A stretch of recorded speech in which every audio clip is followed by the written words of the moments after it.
ലോഹി ഈ സ്ക്രിപ്റ്റ് എഴുതുന്നത് പറഞ്ഞാൽ വിശ്വസിക്കില്ല, ഒരാഴ്ച കൊണ്ട് എഴുതി തീർന്ന സ്ക്രിപ്റ്റാണ്. ആ സ്ക്രിപ്റ്റ് പരിപൂർണമാക്കി ബൈൻഡ് ചെയ്ത് ലാലിനെ ഏൽപ്പിക്കുകയാണ്. അതിനുശേഷം ചില സംഭവ വികാസങ്ങളുണ്ടാകുന്നു. എൻ്റെ ഏറ്റവും പ്രിയ സുഹൃത്തായിരുന്ന പാരിലാലിൻ്റെ സഹോദരനാണ് മോഹൻലാൽ. ലാലിൻ്റെ ഒരൊറ്റ വാക്കിലാണ് ഈ ചിത്രം ഉണ്ടാകുന്നത്.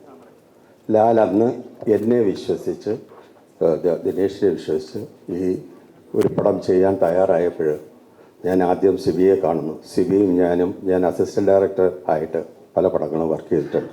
അതിൽ പൂച്ചക്കുരു മൂക്കുത്തി, പ്രിയദർശൻ ആദ്യം ഡയറക്റ്റ് ചെയ്യുന്ന പൂച്ചക്കുരു മൂക്കുത്തിയുടെ അസിസ്റ്റൻറ്റ് ഡയറക്ടറായിരുന്നു ഞാൻ. സിബി അസോസിയേറ്റ് ഡയറക്ടറായിരുന്നു. ആ ബന്ധത്തിലാണ് സിബിയും ഞാനുമായിട്ട് ഈ ചിത്രം ചെയ്യാൻ തയ്യാറായത്.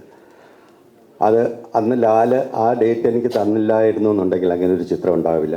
പക്ഷേ ആ ചിത്രത്തിൻ്റെ കൂടെ അതിൻ്റെ ശക്തിയായിരുന്ന, അതിൻ്റെ ഓരോ വാക്കിലും അതിൻ്റെ ആത്മാവ് ഉൾക്കൊണ്ടിരുന്ന എൻ്റെ പ്രിയപ്പെട്ട ലോഹി എന്നോട് ഇപ്പോൾ ഇല്ലാത്തതിലുള്ള വേദന എനിക്ക് വല്ലാതെയുണ്ട്.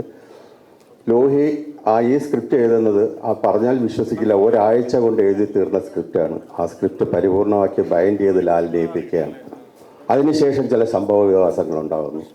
അതായത് ഈ നിൽക്കുന്ന എൻ്റെ പാർട്ട്ണർ ഉൾപ്പെടെ ഈ സബ്ജക്റ്റിൻ്റെ ഫൈനലിൽ ലാല് തോറ്റുപോയാൽ പടം ഓടുമോ? ബിജുകുമാറിന് പ്രശ്നം ഉണ്ടായിരുന്നു. ബിജുകുമാറും ഞാനും സിബിയും ലോഹിയും ഒക്കെ ആയിരുന്നു സംസാരിച്ചു.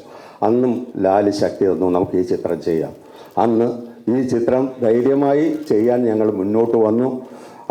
അതിനുവേണ്ടി ലാല് കൂടെ നിന്നു. ആ ചിത്രം വൻ വിജയമായി തീർന്നു. അതിനുശേഷം ഒരു ദിവസം എറണാകുളത്ത് വെച്ച് ഞാനും സിബിയും നടക്കാൻ ഇറങ്ങിയപ്പോൾ രാത്രി നൈറ്റ് എഡിഷൻ പേപ്പർ വാങ്ങിക്കാനായിട്ട് പോയി. അന്ന് നാഷണൽ അവാർഡ് ഡിക്ലെയർ ചെയ്യുന്ന ദിവസമാണ്. ലാലിന് എന്തെങ്കിലും ഒരു അവാർഡ് കിട്ടണേ എന്നുള്ള ഒരു പ്രാർത്ഥനയായിട്ടാണ് ഞങ്ങൾ പോയത്. അന്ന് ഇതേപോലെ മൊബൈലോ കാര്യങ്ങളോ ഒന്നുമില്ല. സിബിയും ഞാനും എറണാകുളം KSRTC ബസ് സ്റ്റാൻഡിൽ ചെന്ന് പത്രം വാങ്ങിച്ച് നോക്കുമ്പോൾ മോഹൻലാലിന് കിരീടത്തിന് സ്പെഷ്യൽ മെൻഷൻ അവാർഡ്. ജീവിതത്തിൽ ഇതിലപ്പുറം ഒരു സന്തോഷം ഞാൻ അനുഭവിച്ചിട്ടില്ല. സർവേശ്വരനെ സാക്ഷി നിർത്തി പറയാണ്, ജീവിതത്തിൽ അത്രമാത്രം ഞാൻ സന്തോഷിച്ച ദിവസമാണ്. എൻ്റെ അനിയനെ കൊടുക്കാൻ പറ്റിയ ഏറ്റവും വലിയ സമ്മാനം. മാത്രമല്ല, എന്നെ അറിയപ്പെടുന്നത് കിരീട ഉണ്ണി എന്നാണ് ഒരു സിനിമയുടെ പേര്. അത് തന്നെ എൻ്റെ ഒരു വലിയ ഭാഗ്യമാണ്. ഈ ചിത്രത്തിന് എൻ്റെ കൂടെ പ്രവർത്തിച്ച സകല ആൾക്കാരെയും സ്മരിച്ചുകൊണ്ട്, എന്നെ വിട്ടുപോയവരുടെ മുന്നിൽ എൻ്റെ കണ്ണീർപ്പൂക്കൾ അർപ്പിച്ചുകൊണ്ട് ഞാൻ നിർത്തുന്നു. നന്ദി.